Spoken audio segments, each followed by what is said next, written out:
The film opens with a shocking, stomach-turning scene. The entire room is littered with human body parts, like a butcher's shop for people.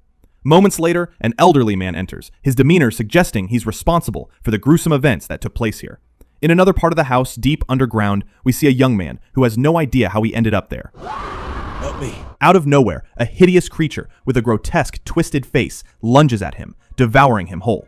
The old man from earlier arrives and, surprisingly, gently strokes the monster's head, instantly calming its rage.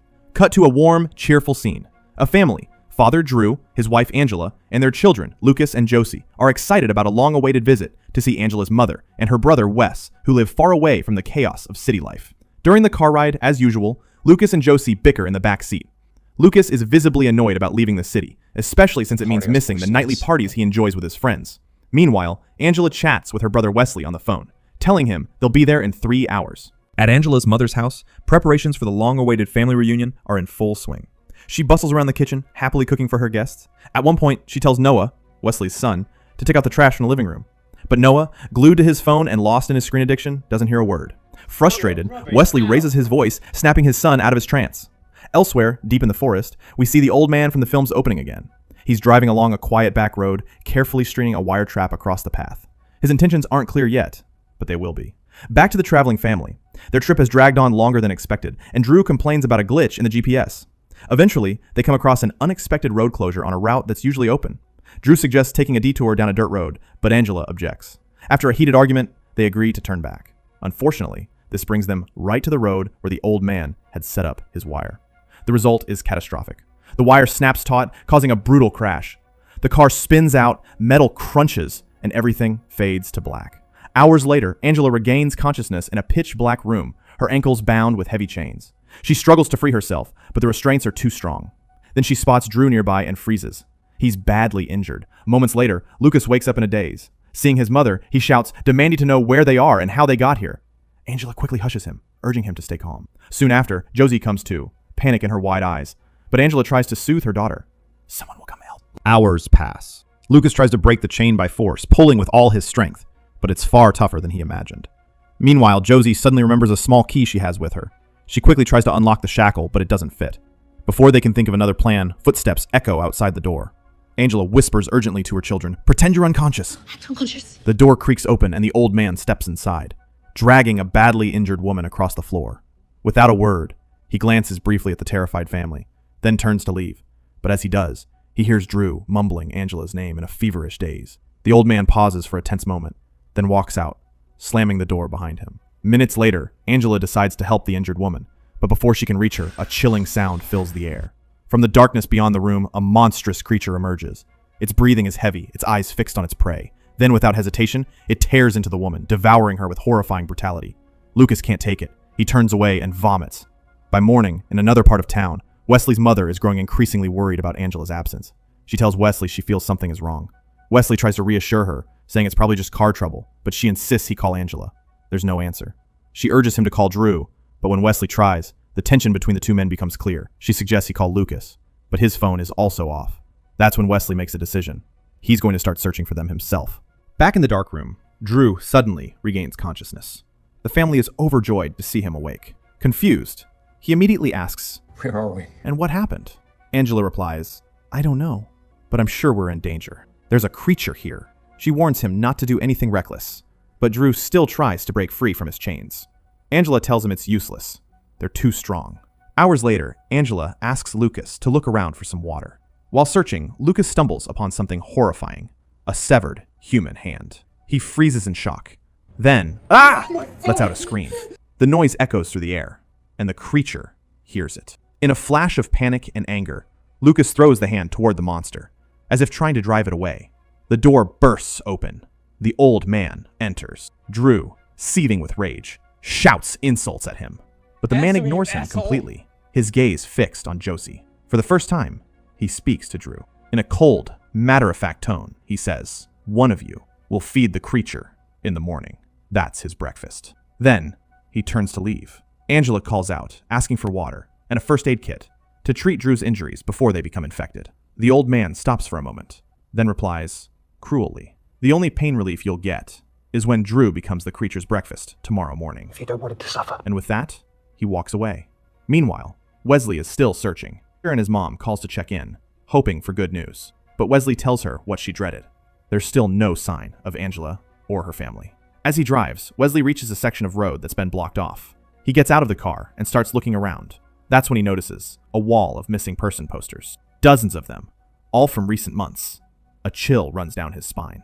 At first, he wonders if it's some kind of sick prank. He calls his son Noah and tells him to notify the police immediately. Wesley continues his search when he spots a parked car along the road. Inside sits an elderly man. Wesley approaches and asks if he's seen a family of 4 traveling in the area.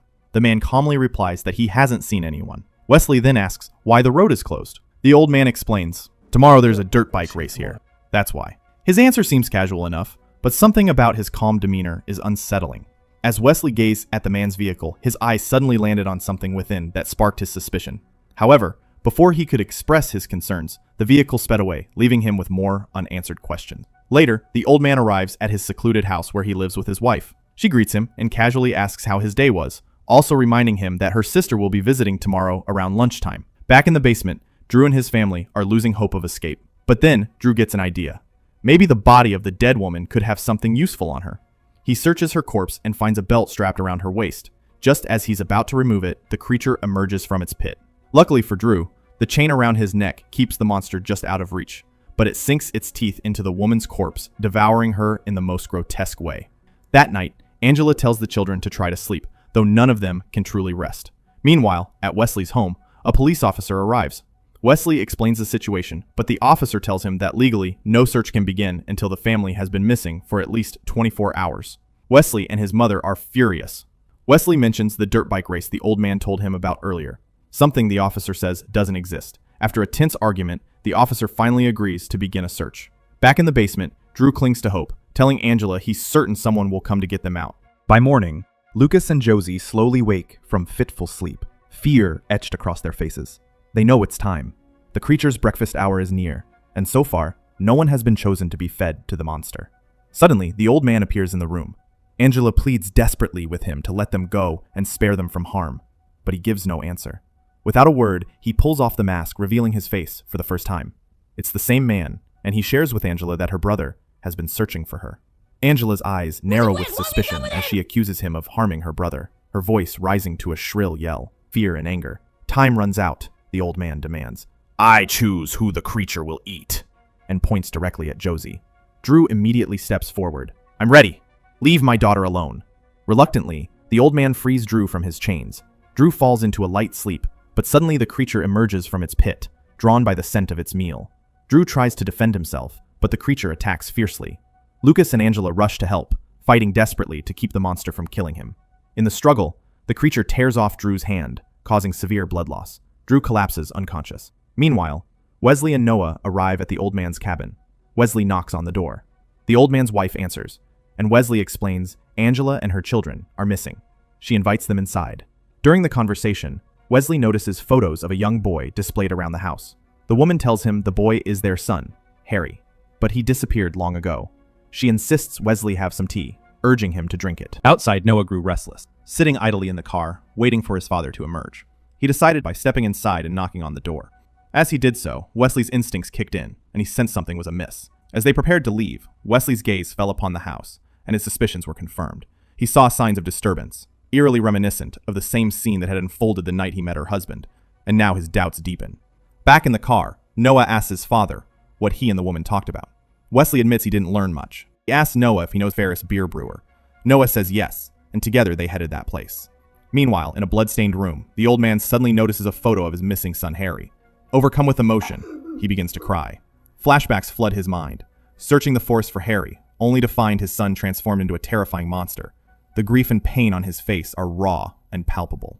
Back in Angela's room, Drew's condition is critical.